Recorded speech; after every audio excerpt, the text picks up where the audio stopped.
तो देखिए आज मैं आपको भाजकता के नियमों के बारे में बताऊंगी। भाजकता के नियम होते क्या है? भाजकता के नियम का मतलब है हमें देखना है किस संख्या में किस संख्या का भाग जा सकता है, किस संख्या में किसका भाग नहीं जा सकता। इस चीज को देखने के लिए हम किसके नियमों को पढ़ते हैं? भाजकता के नियमों को। तो सबसे पहला है हमारा 2 की भाजकता का नियम। अब 2 की भाजकता का नियम ये क्या है, इसको देखो। इसका मतलब है हमें देखना है कौन सी संख्या है जिसमें 2 का पूरा भाग चला जाएगा अथवा किस किस संख्या का भाग पूरा नहीं जाएगा। तो इसलिए इसमें सबसे पहले हम देखते हैं कोई भी संख्या ली, किसी भी संख्या में हमें देखना है सबसे पहले इकाई का अंक। इकाई का अंक अर्थात कोई भी संख्या है जिसमें इकाई का अंक यदि 0, 2, 4, 6 अथवा 8, किसी भी संख्या में यदि इकाई का अंक 0, 2, 4, 6 अथवा 8, इनमें से कोई सा भी एक अंक आ जाए तो वो संख्या 2 से पूरी तरह विभाजित होगी। वह संख्या 2 से पूरी तरह विभाजित होगी। तो इसके लिए मैंने एग्जाम्पल लिखा कोई भी 234, बता इकाई का अंक कितना है इसमें 4, तो ये संख्या 2 से पूरी तरह विभाजित होगी। अगला एग्जाम्पल लिखा मैंने 1000, इसमें इकाई का अंक कितना है 0, तो यह संख्या भी 2 से पूरी तरह विभाजित होगी। अगला है हमारा 3 की भाजकता का नियम। तो 2 की भाजकता के लिए क्या देखोगे, कौन सी संख्या है जिसमें इकाई के अंक 0, 2, 4, 6 अथवा 8 आ जाए, वो सभी संख्याएं 2 से पूरी तरह विभाजित होंगी। अगला है हमारा 3 की भाजकता का नियम। अब 3 की भाजकता का नियम क्या है, देखो कोई भी संख्या है, इसको मैं तुम्हें एग्जांपल से बताऊंगी। मैंने लिखा कोई भी उदाहरण 396, तो इसमें हमें देखना है कि 3 का पूरा भाग जाएगा अथवा नहीं। तो इसको देखने के लिए हमें पहले संख्या के अंकों का योग करना है। तो इनके अंकों का योग कर लो, 6 और 9 15, 15 और 3 18, कर लिया योग। फिर से इनका योग कर लो, 8 और 9, और फिर देखना है कि जो भी तुम्हें संख्या दे रखी है उनके अंकों का योग करने के बाद में जो संख्या बचती है लास्ट में, यदि उसमें 3 का पूरा भाग चला जाए, यदि उसमें 3 का पूरा भाग चला जाए तो वो संख्या भी 3 से पूरी तरह विभाजित होगी। ऐसे एग्जाम्पल लिखा मैंने, और देखो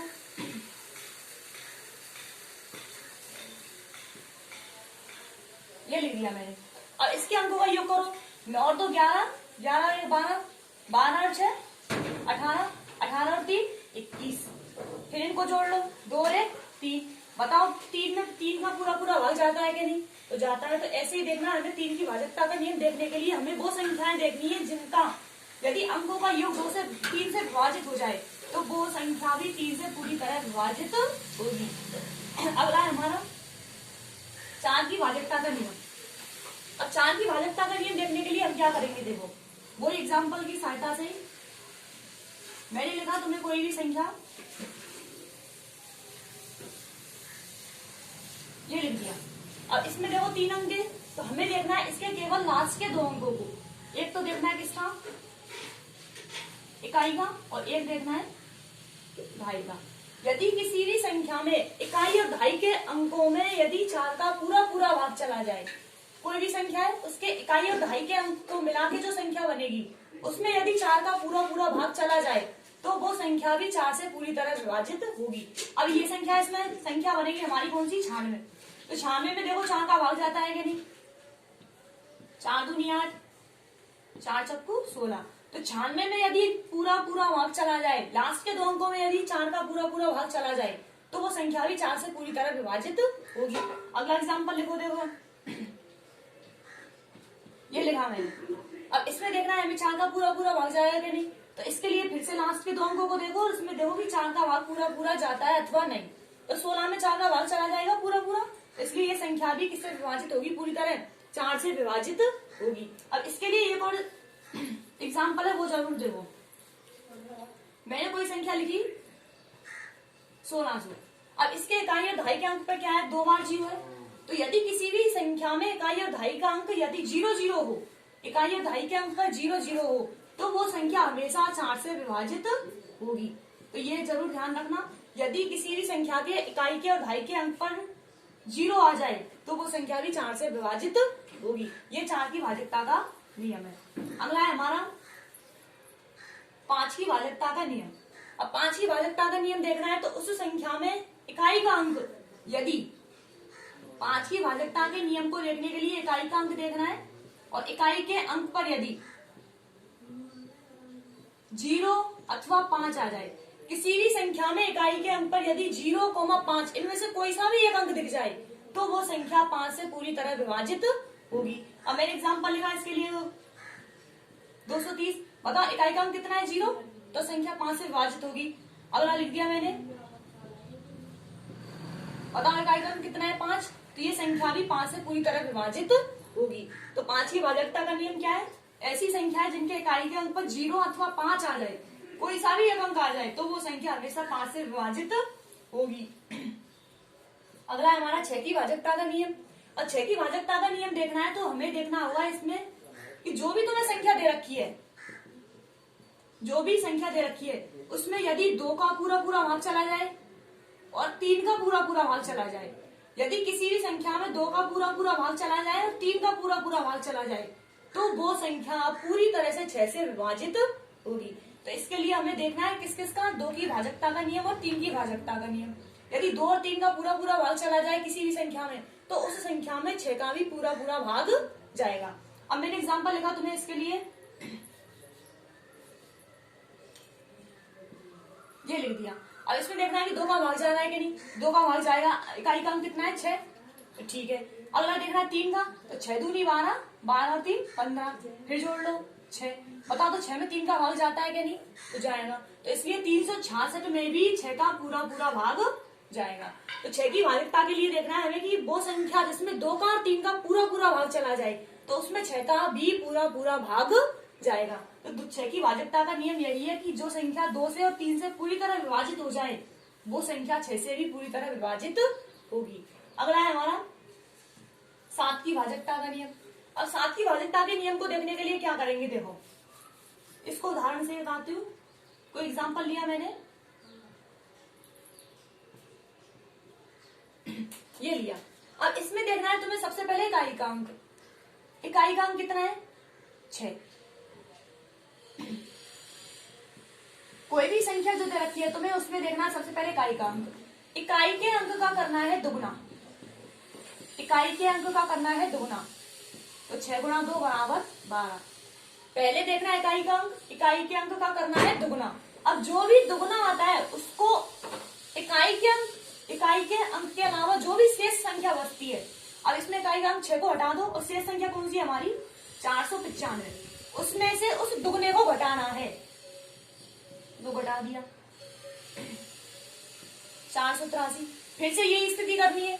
अब इसमें इकाई का अंक कितना है 3, तो 3 का फिर से दुगना करो, 3 दूनी 6 और शेष संख्या में से घटाना है, कितना बचेगा 42। अब इसमें देखना है तुम्हें कि इसमें 7 का पूरा पूरा भाग जा रहा है अथवा नहीं, तो 7 का भाग 42 में जाता है कि नहीं, 7 एकम 7, 7 पंजे 35, 7 छिक्की 42, 6 बार पूरा पूरा भाग जा रहा है कि नहीं, तो इसलिए इस संख्या में भी 7 का पूरा पूरा भाग जाएगा। तो इसके लिए मैं तुम्हें एक और एग्जाम्पल बताती हूँ, दोबारा देखो इसको। पहले तो इसमें तुम्हें इकाई का अंक देखना है, इकाई के अंक को दुगना करना है, फिर दुगने को शेष संख्या में से घटाना है। एग्जाम्पल और लिखती हूँ इसके लिए, ये लिख दिया मैंने। तो इसमें देखना है तुम्हें वही, सबसे पहले देखो 7, इकाई का अंक कितना है 7, तो 7 का क्या करना है दुगना, 7 का दुगना कर दो 14 और शेष संख्या में से घटाना है उसको, तो शेष संख्या में से घटा दो लो, यहां बचेगा 8 और यहां हो जाएगा 2, यहां बचेगा 5, यहां बचेगा 3। अब इसमें फिर से वही करना है। बताओ इसमें इकाई का अंक कितना 8 और 8 का करना है दुगना 16, 16 को इसमें से घटाओ शेष संख्या में से, यहां बचेगा कितना 6, 3, 3। फिर से यही करना है, वही 6 का दुगना करो और शेष संख्या में से घटा दो। बताओ ये कितना बचेगा 21। अब बताओ 21 में 7 का पूरा पूरा भाग जाता है अथवा नहीं, तो 21 में 7 का भाग जाएगा, तो इसलिए इस पूरी संख्या में भी 7 का पूरा पूरा भाग जाएगा। तो 7 की भाजकता का नियम देखने के लिए हमें क्या देखना है कि सबसे पहले जो इकाई का अंक है उसका दुगना करो और जो भी इकाई के अंक के अलावा जो संख्या है तुम्हारी उसमें से लेस कर दो। फिर उसमें यदि बड़ी संख्या आ रही है फिर से वही करो, यदि फिर से लास्ट में जो संख्या बचती है उसमें 7 का पूरा पूरा भाग चला जाए तो उस ऊपर वाली संख्या में भी 7 का पूरा पूरा भाग जाएगा। अगला है हमारा 8 की भाजकता का नियम। और 8 8 की भाजकता के लिए क्या देखना है, वही 4 की तरह, जैसे 4 में हमने देखा था किस किस का, इकाई का और दहाई का अंक। अब 8 के लिए देखना है हमें इकाई, दहाई और सैकड़ा।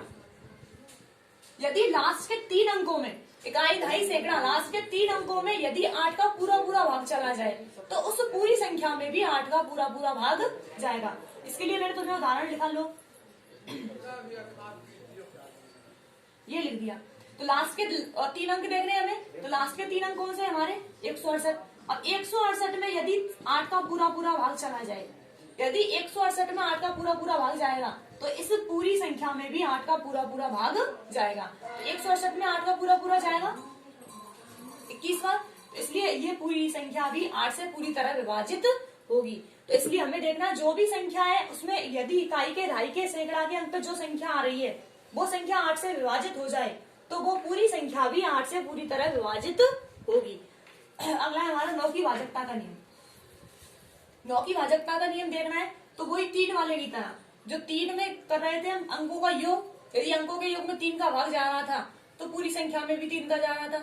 ऐसे ही करना है, यदि अंकों के योग में 9 का पूरा पूरा भाग चला जाए तो उस पूरी संख्या में भी 9 का पूरा पूरा भाग जाएगा। एग्जाम्पल लिखा मैंने इसके लिए कोई 189 अंकों का योग करो, 8 दूनी 16 17 और 1 18। फिर से अंकों का योग करो 9। बताओ 9 में 9 का पूरा पूरा भाग जाता है अथवा नहीं जाता है, तो इसलिए इस पूरी संख्या में भी 9 का पूरा पूरा भाग जाएगा। और एग्जाम्पल लिखा मैंने, अब इसमें देखना है कि 9 का पूरा पूरा भाग जाएगा अथवा नहीं, तो फिर से इनके अंकों का योग करो, 8 और 1 9, 9 दूनी 18 और ये फिर से 9 27। फिर से अंकों का योग करो 9। बताओ तो इसमें 9 में 9 का पूरा पूरा भाग जा रहा है अथवा नहीं जाएगा, तो इस पूरी संख्या में भी 9 का पूरा पूरा भाग जाएगा। तो 9 की भाजकता के लिए देखना है कि यदि अंकों के योग में 9 का पूरा पूरा भाग चला जाए और लास्ट तक जो संख्या बचती है यदि वो 9 से विभाजित होती है तो पूरी संख्या भी 9 से पूरी तरह विभाजित होगी। अगला है हमारा 10 की भाजकता का नियम। 10 की भाजकता का नियम, अब 10 की भाजकता के लिए हमें देखना है वही पहले वाला इकाई का अंक। इकाई के अंक पर यदि किसी भी संख्या में इकाई के अंक पर यदि 0 आ जाए, कोई भी संख्या उसके इकाई के अंक पर 0 आ जाती है तो वो संख्या पूरी तरह 10 से विभाजित होती है। तो सबसे पहले ये देखना है कि इकाई का अंक 0 है अथवा नहीं। तो कोई भी संख्या लिख दी मैंने, इकाई का अंक 0 लिख दिया, तो ये पूरी संख्या किससे विभाजित होगी हमारी 10 से। तो 10 की भाजकता का नियम यह है कि यदि किसी भी संख्या के इकाई के अंक पर 0 आ जाए तो वो संख्या पूरी तरह 10 से विभाजित होगी। अगला है हमारा 11 की भाजकता का नियम। अब 11 की भाजकता का नियम बिल्कुल ध्यान से देखना। अब इसके लिए तुम्हें क्या देखना है, जो भी संख्या दे रखी है उसके सम स्थान वाले अंकों को देखो और विषम स्थान वाले अंकों को देखो, और यदि उनको दोनों को घटा दिया जाए, यदि दोनों सम संख्या सम अंक वाले स्थान को और विषम अंक वाले स्थान को यदि घटा दिया जाए, जो संख्या बचेगी वो यदि 0 हो अथवा 11 से विभाजित हो तो वो पूरी संख्या ही 11 से पूरी तरह विभाजित होगी। अब इसके लिए मैं तुम्हें एग्जाम्पल लिखती हूँ कोई, ये लिखा मैंने एग्जाम्पल। अब इसमें देखना है तुम्हें सम स्थान और विषम स्थान। अब देखो ये स्थान कौन सा, पहला, ये स्थान दूसरा, ये तीसरा और ये चौथा। अब इसमें ये बताओ पहला स्थान है किसका है, विषम अंक है, मतलब विषम स्थान पर है विषम। ये भी किस स्थान पर है, विषम। और ये दोनों कौन से स्थान है हमारे, ये सम और ये भी सम स्थान है। अब इसका मतलब ये नहीं कि 8 है तो ये सम है, 0 है तो ये सम है, इसका मतलब ये नहीं है। हमें देखना है स्थान कौन सा है, ये 1 नंबर पे मतलब विषम स्थान है और ये 3 नंबर पे मतलब विषम स्थान है, तो दोनों को हमें एक साथ जोड़ना है। विषम अंक वालों को जोड़ लो, ये विषम स्थान वाले अंक है कौन, 3 + 5। अब देखना है हमें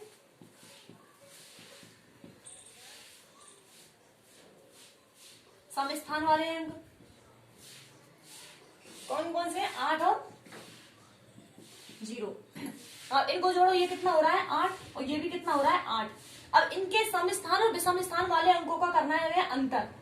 क्या करना है, अंतर। तो विषम स्थान वाला 8 और सम स्थान वाले भी 8। अब दोनों का अंतर करोगे तो 8 - 8 कितना आ रहा है 0। अब बताओ, 0 यदि किसी भी संख्या में अंतर के बाद में आती है, या फिर 11 से गुणज भी कोई भी आता है, तो वो पूरी संख्या किससे विभाजित होती है? हमारी 11 से। तो यहाँ पे आ रहा है 0, तो ये संख्या किससे विभाजित होगी? 11 से।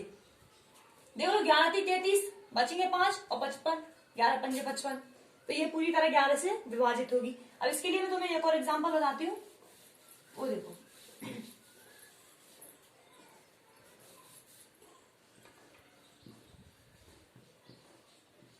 ये अब इसमें देखना है वही सम स्थान और विषम स्थान। ये कौन सा नंबर है हमारा? पहला, ये दूसरा, ये तीसरा, ये चौथा, ये पांचवा, ये स्थान है इनके। अब इसमें देखना है सम स्थान कौन सा है, विषम कौन सा है। 1 है तो ये कौन सा स्थान है हमारा? विषम। 3 कौन सा है?